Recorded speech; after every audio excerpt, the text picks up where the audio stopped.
Michelle.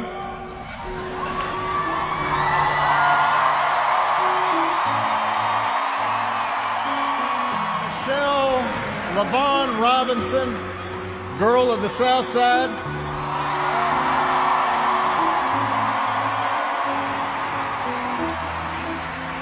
For the past 25 years, you have not only been my wife and mother of my children, you have been my best friend. You took on a role you didn't ask for, and you made it your own, with grace and with grit and with style and good humor.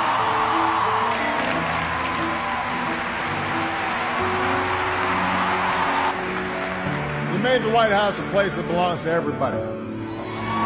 And the new generation sets its sights higher because it has you as a role model. Life will put many obstacles in your path that are far worse than a bad grade. You'll have unreasonable bosses and difficult clients and patients. You'll experience illnesses and losses, crises and setbacks that will come out of nowhere and knock you off your feet. But unlike so many other young people, you need to pick yourself up and dust yourself off and keep moving through the pain. Keep moving forward. When you are struggling and you start thinking about giving up, I want you to remember the power of hope. The belief that something better is always possible if you're willing to work for it and fight for it. If we work hard enough and believe in ourselves, then we can be whatever we dream. Anyone who has achieved anything in life knows that challenges and failures are necessary components of success.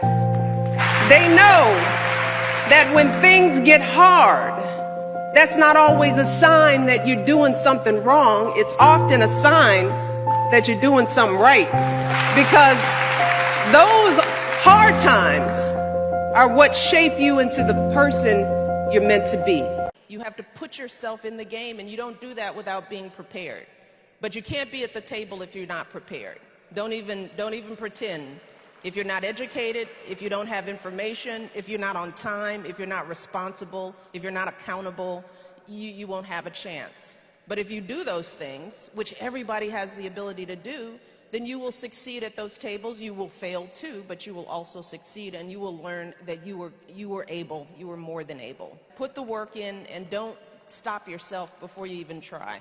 You know, there are voices that tell you that you're not good enough, that you have to look a certain way, act a certain way, that if you speak up, you're too loud. If you step up to lead, you're being bossy. You see, when I was a girl, I had parents who loved me and believed in me, but those doubts still worked their way inside my head and my heart. And I was always worried about something. Does my hair look right? Am I too tall? Do I raise my hand too much in class?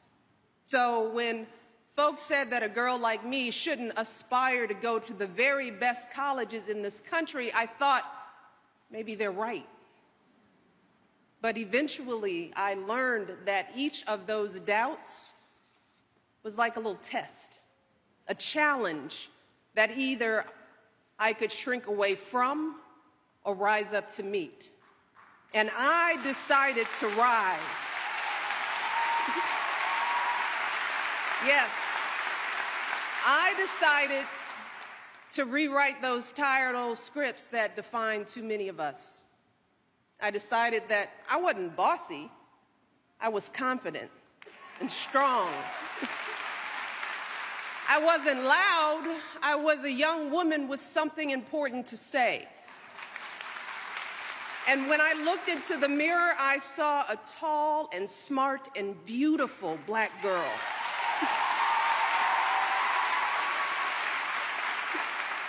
And that, more than anything else, is what I want all of you to know. I want that for you. I want you to live life on your own terms, according to your own script.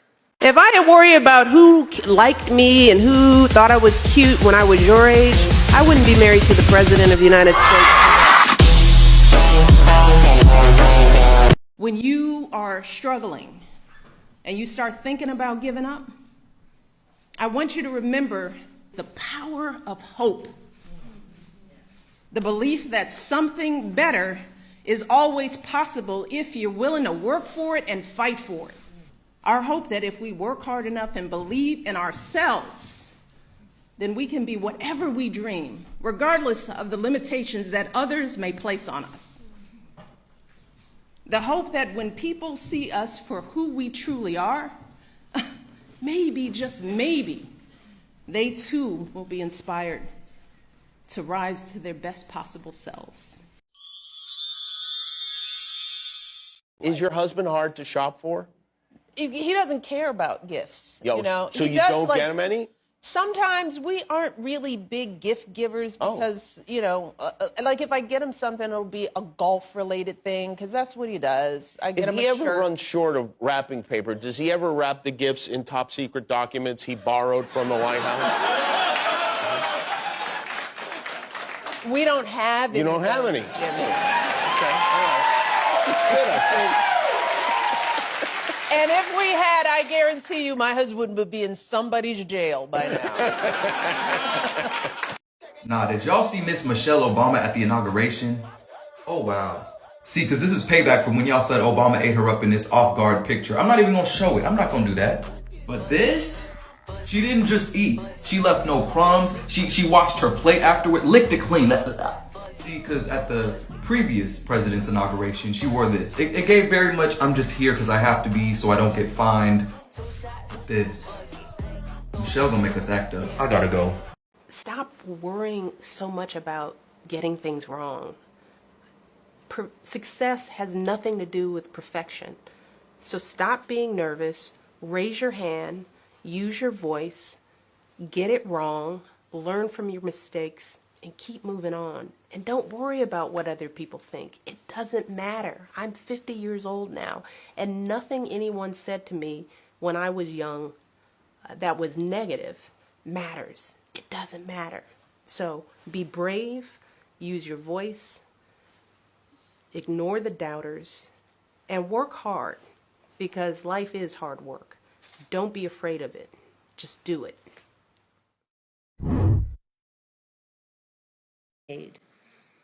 So for me, this day is not just about what has happened. It's also about what could happen. Because a girl like me, she was never supposed to be up there next to Jacqueline Kennedy and Dolly Madison. She was never supposed to live in this house, and she definitely wasn't supposed to serve as First Lady. Love you, Michelle.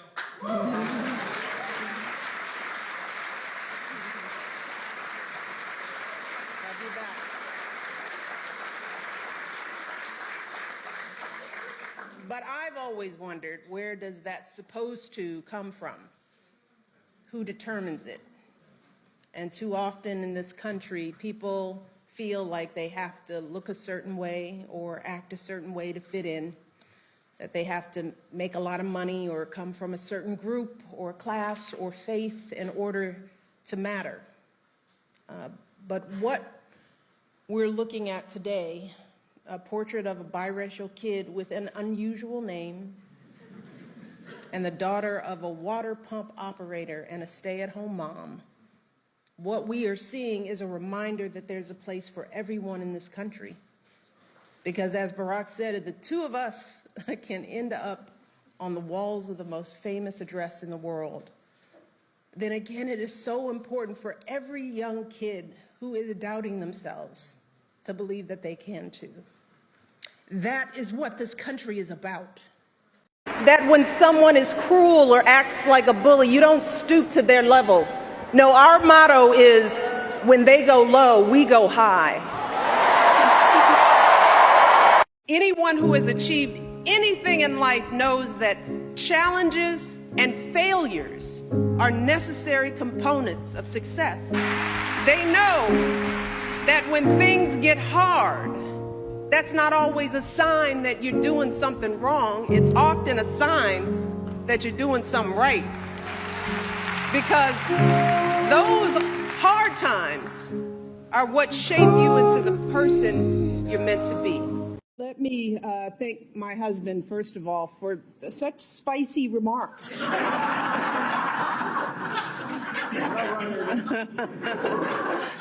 And of course, thank you to Joe and Jill, President Biden, and First Lady Jill Biden.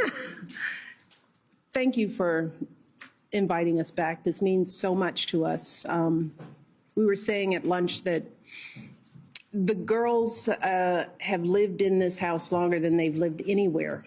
And so this, as odd of a home as this can be, as wonderful as it can be, it is a special place because we raised our girls here. And it means so much to come back to friends and to be able to spend time talking about our girls. And so I am grateful to both of you for the work that you're doing, the love that you're showing us, our staff, and the work that you're doing for this country. Thank you so much.